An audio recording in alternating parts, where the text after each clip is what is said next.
इस जंग दे विच एक होर इंपोर्टेंट एंगल है जिथे ईरान सिर्फ लड़ नहीं रहा बल्कि इस पूरी सिचुएशन नूं अपने फायदे दे विच बदल रहा है। जी हाँ, अगे वधांगे तो हुण गल करांगे भी ईरान नूं फायदा किवें इस जंग दे विच हो रहा है।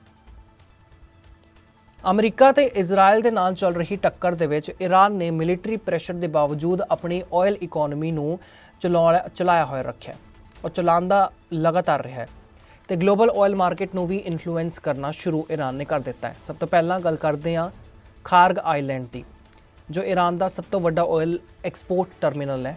अमरीका ने इस एरिया के आले दुआले मिलिटरी स्ट्राइक्स किए हैं, पर सब तो क्रिटिकल गल यह है कि यूएस ने डायरैक्ट खार्ग ऑयल टर्मिनल नूं टारगेट नहीं किया। इस सब तो वड्डा रीजन सी ग्लोबल ऑयल क्राइसिस का डर। जेकर अमरीका होर भी अजिहे इलाकों के उत्ते हमला करता है जो कि पूरी दुनिया नूं हिला के रख सकता है, इकोनॉमिक्स नूं बिगाड़ के रख सकता है, अमरीका उस चीज़ का चांस बिल्कुल भी नहीं ले रहा। जे टर्मिनल डिस्ट्रॉय किया जाता है तो दुनिया भर दे विच ऑयल सप्लाई दे विच वड्डा झटका लग सकता है, क्योंकि अमरीका भी ज़्यादा तो ज़्यादा तेल बाहरले मुल्कों तो ही खरीदता है। रशिया तो ज़्यादा उसका ट्रेड नहीं है, खाड़ी देशों के नालों तो ज़्यादा ट्रेड है तेल का। हालांकि अमरीका हुण अपना एक रिफाइनरी भी लगाने वाला है, उसनों तो टाइम लगना ही लगना है, लेकिन एक रिफाइनरी पूरे देश नूं तो तेल दे नहीं सकती है। ईरान ने इसी सिचुएशन का फायदा उठा के खार्ग टर्मिनल नूं ऑपरेशनल रखे, यानी कि चलाया हुआ रखे, जिथे तो जो है अज भी लगभग 90% ईरानियन जिहड़ा तेल है वो एक्सपोर्ट हो रहा है। रिपोर्ट्स के मुताबिक ईरान रोज़ाना 1.7 तो लैके 2 मिलियन बैरल तक ऑयल एक्सपोर्ट कर रहा है। यानी कि ईरान के कोल फंड्स जिहड़े आ रहे हैं वो भावें दूजे देशों तो आ रहे हैं बल्कि अपने बिजनेस तो भी आ रहे हैं, तो इस दे विचों ज़्यादा हिस्सा चाइना वाल जा रहा है। ये सप्लाई गोस्ट फ्लीट के थ्रू हो रही है, यानी कि टैंकर जो ट्रैकिंग सिस्टम बंद करके सीक्रेटली ऑयल ट्रांसपोर्ट करते हैं उस हिसाब के नाल कि दुनिया के सामने ये चीज़ां ना आउण कि ईरान के कोल पैसा कित्थों आ रहा है, ईरान के कोल वैपन्स कित्थों आ रहे हैं। इस नाल ईरान सैंक्शनस नूं बाईपास करके अपनी इकोनॉमी नूं चलांदा होया नज़र आ रहा है। हुण गल करते हैं गैस सैक्टर की। इहदे विच साउथ पारस गैस फील्ड ते अटैक होए ने, जिस नाल सप्लाई थोड़ी डिस्टर्ब हुई है पर पूरी तरह दे नाल बंद नहीं हुई है। इसका मतलब है कि ईरान अपने एनर्जी सैक्टर नूं पूरी तरह दे नाल कोलैप्स होने तो बचाउंदा होया नज़र आ रहा है। इस तो इलावा सब तो शॉकिंग गल तो यह है कि ईरान ने स्ट्रेट ऑफ हॉर्मुज़ तो लंघन वाले फॉरन शिप्स ते वॉर टैक्स लगाना भी शुरू कर दिता है, जिस दे चलते जिहड़े भी जहाज़ उधरों लंघ रहे हैं वो या तो ईरान नूं अपना वॉर टैक्स दे रहे हैं या फिर जिहड़ी गल सामने आई है चाइना नूं वॉर टैक्स दे रहे हैं। इस दी पुष्टि तो हुण ईरानियन गवर्नमेंट ही कर सकती है। इस दे विच भी कोई जानकारी सामने आएगी, काफ़ी इंटरस्टिंग होएगा वेखना भी चाइना नूं क्यों टैक्स जा रहा है तो वॉर टैक्स कितना ज़्यादा लग रहा है। हर एक शिप तो लगभग 16.5 करोड़ रुपए तक वसूले जा रहे हैं, 16.5 करोड़, तो ये ज़्यादा भी हो सकता है जो वॉर टैक्स दिता जा रहा है।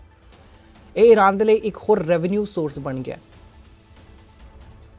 जदों कि बाकी दुनिया के लिए एक कोस्ट ते रिस्क दोनों वधाउंदा है। हुण जे असीं वाइडर मिडल ईस्ट की गल करिए, यानी कि ज़्यादा पद्धर ते मध्य पूरब में देखिए तो ईरान की हॉर्मुज़ ते पकड़ का सब तो वड्डा असर खाड़ी देशों नूं पै रहा। Saudi Arabia, Qatar, Iraq, Kuwait ते UAE वर्गे देशों का जिहड़ा ऑयल प्रोडक्शन है और लगभग 70% तक गिर चुका है। सेफ शिपिंग रूट्स की कमी हो चुकी है, यानी कि रस्ते की कमी हो चुकी है। लगातार अटैक्स ते लॉजिस्टिक्स इशू ने इन्हां दी सप्लाई चेन नूं बहुत ही ज़्यादा डिस्टर्ब कर दिता है। साउदी अरेबिया जो दुनिया का सब तो वड्डा ऑयल एक्सपोर्टर है वो भी स्ट्रगल कर रहा है। उन्हां दा production 1 crore barrel per day तो घट के लगभग 80 लाख पर बैरल रह गया। स्टोरेज टैंक्स फुल हो रहे हैं तो कई ऑयल वेल्स यानी कि टैंकर्स जोड़े ने वो टैंपरेरी तौर पर बंद करने पे ने। कतर की सिचुएशन भी सीरीयस है क्योंकि वो दुनिया की 20% LNG सप्लाई प्रोवाइड करता है। रास लिफान फैसिलिटी ते अटैक्स तो बाद फोर्स मजूर डिक्लेयर किया गया सी, यानी कि एक एमरजेंसी उत्थे दी डिक्लेयर की गई सी, जिसका मतलब है सप्लाई की गारंटी नहीं है। LNG एक्सपोर्ट कैपेसिटी लगभग 17% घट चुकी है। इराक दे विच फॉरेन कंट्रीज़ ने अपना स्टाफ वापस बुला लिया। प्रोडक्शन 40 ਤੋਂ ਲੈ ਕੇ 45 ਲੱਖ ਬੈਰਲ ਤੋਂ ਘਟ ਕੇ ਸਿਰਫ 13 ਲੱਖ ਪਰ ਬੈਰਲ ਰਹਿ ਚੁੱਕੀ ਹੈ, ਤੇ ਉਹ ਵੀ ਪਰ ਡੇ। ਕੁਵੈਤ ਦੀ ਹਾਲਤ ਹੋਰ ਵੀ ਜ਼ਿਆਦਾ ਖਰਾਬ ਹੈ। ਕੁਵੈਤ ਜੋ ਕਿ ਡਾਲਰ ਤੋਂ ਵੀ ਮਹਿੰਗੀ ਕਰੰਸੀ ਰੱਖਦਾ ਹੈ, ਉਸ ਦੀ ਹਾਲਤ ਵੀ ਇਸ ਵਕਤ ਖਰਾਬ ਹੋ ਗਈ ਹੈ, ਕਿਉਂਕਿ ਇਹ ਪੂਰੀ ਤਰ੍ਹਾਂ ਦੇ ਨਾਲ ਹਾਰਮੂਜ਼ ਤੇ ਡਿਪੈਂਡ ਹੈ। ਐਕਸਪੋਰਟ ਲਗਭਗ ਰੁਕ ਹੀ ਗਿਆ ਹੈ ਤੇ ਕਈ ਥਾਵਾਂ ਤੇ ਪ੍ਰੋਡਕਸ਼ਨ 50% ਤੱਕ ਬੰਦ ਕਰਨਾ ਪਿਆ। UAE ਵੀ ਆਲਟਰਨੇਟਿਵ ਪਾਈਪਲਾਈਨ ਦੇ ਵਿੱਚ ਚੱਲ ਰਿਹਾ ਹੈ, ਪਰ ਡਿਮਾਂਡ ਬਹੁਤ ਹੀ ਜ਼ਿਆਦਾ ਹੈ। ਇੰਸ਼ੋਰੈਂਸ ਪ੍ਰੀਮੀਅਮ 400% ਤੱਕ ਵੱਧ ਗਿਆ ਹੈ, ਜਿਹਦੇ ਨਾਲ ਸ਼ਿਪਿੰਗ ਹੋਰ ਵੀ ਜ਼ਿਆਦਾ ਮਹਿੰਗੀ ਤੇ ਰਿਸਕੀ ਹੋ ਗਈ ਹੈ। ਇਸ ਪੂਰੀ ਸਿਚੁਏਸ਼ਨ ਦਾ ਸਭ ਤੋਂ ਡਾਇਰੈਕਟ ਅਸਰ ਗਲੋਬਲ ਆਇਲ ਪ੍ਰਾਈਸਿਸ ਤੇ ਪਿਆ। ਬ੍ਰੈਂਟ ਕਰੂਡ ਆਇਲ ਯਾਨੀ ਕਿ ਕੱਚਾ ਤੇਲ, ਉਸ ਦੀ ਕੀਮਤ $112 ਪਰ ਬੈਰਲ ਤੱਕ ਪਹੁੰਚ ਚੁੱਕੀ ਹੈ, ਜੋ 2022 ਤੋਂ ਬਾਅਦ ਸਭ ਤੋਂ ਹਾਈ ਲੈਵਲ ਹੈ। ਕੁਝ ਦਿਨ ਪਹਿਲਾਂ $120 ਤੱਕ ਵੀ ਚਲੀ ਗਈ ਸੀ। ਜੰਗ ਤੋਂ ਪਹਿਲਾਂ ਇਹ ਪ੍ਰਾਈਸਿਸ ਲਗਭਗ $70 ਪ੍ਰਤੀ ਬੈਰਲ ਸੀਗੇ, ਜਿਸ ਦਾ ਮੈਂ ਜ਼ਿਕਰ ਪਹਿਲਾਂ ਵੀ ਕੀਤਾ ਸੀ। ਮਤਲਬ ਸਿਰਫ ਕੁਝ ਹਫ਼ਤਿਆਂ ਦੇ ਵਿੱਚ ਹੀ ਵੱਡੀ ਜੰਪ ਦੇਖਣ ਨੂੰ ਮਿਲੀ ਹੈ। ਗੱਲ ਕਰਦੇ ਹਾਂ ਹੁਣ ਅਮਰੀਕਾ ਦੀ ਸਟ੍ਰੈਟਜੀ ਦੀ। ਇੱਕ ਪਾਸੇ ਅਮਰੀਕਾ ਈਰਾਨ ਦੇ ਮਿਲਟਰੀ ਟਾਰਗੇਟਸ ਤੇ ਅਟੈਕ ਕਰ ਰਿਹਾ ਹੈ, ਪਰ ਦੂਜੇ ਪਾਸੇ ਉਹ ਗਲੋਬਲ ਇਕਨੋਮੀ ਨੂੰ ਸਟੇਬਲ ਰੱਖਣਾ ਵੀ ਚਾਹੁੰਦਾ ਹੈ। ਇਸ ਲਈ ਟਰੰਪ ਐਡਮਿਨਿਸਟ੍ਰੇਸ਼ਨ ਨੇ ਇੱਕ ਇੰਟਰਸਟਿੰਗ ਸਟੈਪ ਲਿਆ। ਈਰਾਨ ਆਇਲ ਤੇ ਲੱਗੇ ਕੁਝ ਸੈਂਕਸ਼ਨਸ ਦੇ ਵਿੱਚ ਟੈਂਪਰੇਰੀ ਰਿਲੈਕਸੇਸ਼ਨ ਦਿੱਤੇ ਗਏ ਨੇ। ਇਹ 30 ਦਿਨ ਦੀ ਜਿਹੜੀ ਛੂਟ ਹੈ, ਜਿਹਦੇ ਥਰੂ ਆਲਰੇਡੀ ਸਮੁੰਦਰ ਦੇ ਵਿੱਚ ਮੌਜੂਦ ਇਰਾਨੀਅਨ ਆਇਲ ਟੈਂਕਰਸ ਨੂੰ ਖਰੀਦਿਆ ਜਾ ਸਕਦਾ ਹੈ। ਇਸ ਨਾਲ ਗਲੋਬਲ ਮਾਰਕੀਟ ਦੇ ਵਿੱਚ ਲਗਭਗ 13 ਕਰੋੜ ਬੈਰਲ ਆਇਲ ਐਡ ਹੋ ਸਕਦਾ ਹੈ। ਇਹ ਸਪਲਾਈ ਪ੍ਰੈਸ਼ਰ ਨੂੰ ਥੋੜਾ ਜ਼ਿਆਦਾ ਘੱਟ ਕਰ ਸਕਦਾ ਹੈ, ਪਰ ਐਕਸਪਰਟਸ ਕਹਿੰਦੇ ਨੇ ਕਿ ਸਿਰਫ ਕੁਝ ਹੀ ਦਿਨਾਂ ਦੇ ਵਿੱਚ 1 ਜਾਂ ਫਿਰ 1.5 ਦਿਨ ਦੀ ਗਲੋਬਲ ਡਿਮਾਂਡ ਦੇ ਬਰਾਬਰ ਹੈ ਇਹ ਸਾਰੀ ਚੀਜ਼। ਮਤਲਬ ਲੌਂਗ ਟਰਮ ਸੋਲੂਸ਼ਨ ਨਹੀਂ ਹੈ। ਅਮਰੀਕਾ ਨੇ ਰਸ਼ੀਆ ਦਾ ਜਿਹੜਾ ਆਇਲ ਹੈ ਉਸ ਤੇ ਵੀ ਕੁਝ ਰਿਸਟ੍ਰਿਕਸ਼ਨ ਰਿਲੈਕਸ ਕੀਤੇ ਨੇ, ਜਿੱਥੇ ਕੁਝ ਟੈਂਕਰਸ ਨੂੰ ਟੈਂਪਰੇਰੀਲੀ ਅਲਾਉ ਕੀਤਾ ਗਿਆ ਹੈ। ਇਸ ਦਾ ਮਕਸਦ ਸਿੰਪਲ ਹੈ, ਗਲੋਬਲ ਆਇਲ ਸਪਲਾਈ ਨੂੰ ਬੈਲੈਂਸ ਦੇ ਵਿੱਚ ਰੱਖਣਾ। ਪਰ ਸਭ ਤੋਂ ਇੰਪੋਰਟੈਂਟ ਗੱਲ ਇਹ ਹੈ ਕਿ ਕੋਈ ਵੀ ਸੌਫਟ ਅਪਰੋਚ ਨਹੀਂ ਹੈ ਈਰਾਨ ਦੇ ਲਈ। ਅਮਰੀਕਾ ਦਾ ਕਹਿਣਾ ਹੈ ਕਿ ਇਹ ਇੱਕ ਸਟ੍ਰੈਟਜੀ ਹੈ ਜਿੱਥੇ ਈਰਾਨ ਦੇ ਆਇਲ ਨੂੰ ਹੀ ਯੂਜ਼ ਕਰਕੇ ਪ੍ਰਾਈਸਿਸ ਕੰਟਰੋਲ ਦੇ ਵਿੱਚ ਰੱਖੇ ਜਾ ਰਹੇ ਨੇ, ਤਾਂ ਕਿ ਗਲੋਬਲ ਇਨਫਲੇਸ਼ਨ ਨਾ ਵਧੇ। ਹੁਣ ਜੇ ਅਸੀਂ ਹਿਸਟਰੀ ਵੱਲ ਨਜ਼ਰ ਮਾਰੀਏ ਤਾਂ ਈਰਾਨ ਦੇ ਸੈਂਕਸ਼ਨ ਦੀ ਸ਼ੁਰੂਆਤ 1969 ਦੇ ਵਿੱਚ ਹੋਈ ਸੀ, ਜਦੋਂ US ਐਮਬੈਸੀ ਹੋਸਟੇਜ ਕ੍ਰਾਈਸਿਸ ਹੋਈ ਸੀ। 2015 ਦੇ ਵਿੱਚ ਨਿਊਕਲੀਅਰ ਡੀਲ ਦੇ ਨਾਲ ਰਿਸਟ੍ਰਿਕਸ਼ਨਸ ਹਟਾਏ ਗਏ, ਪਰ 2018 ਦੇ ਵਿੱਚ ਟਰੰਪ ਨੇ ਫਿਰ ਤੋਂ ਸਟ੍ਰਿਕਟ ਸੈਂਕਸ਼ਨ ਲਗਾ ਦਿੱਤੇ, ਜਿਹਦਾ ਟਾਰਗੇਟ ਈਰਾਨ ਦੀ ਆਇਲ ਇਕਨੋਮੀ ਨੂੰ ਜ਼ੀਰੋ ਕਰਨਾ ਸੀ। ਹੁਣ ਕਰੰਟ ਸਿਚੁਏਸ਼ਨ ਸਭ ਤੋਂ ਵੱਡਾ ਸਵਾਲ ਹੈ ਕਿ ਅੱਗੇ ਕੀ ਹੋਵੇਗਾ। ਐਕਸਪਰਟਸ ਕਹਿੰਦੇ ਨੇ ਕਿ ਅਮਰੀਕਾ ਕੋਲ ਹੁਣ ਲਿਮਿਟਡ ਆਪਸ਼ਨਸ ਹਨ।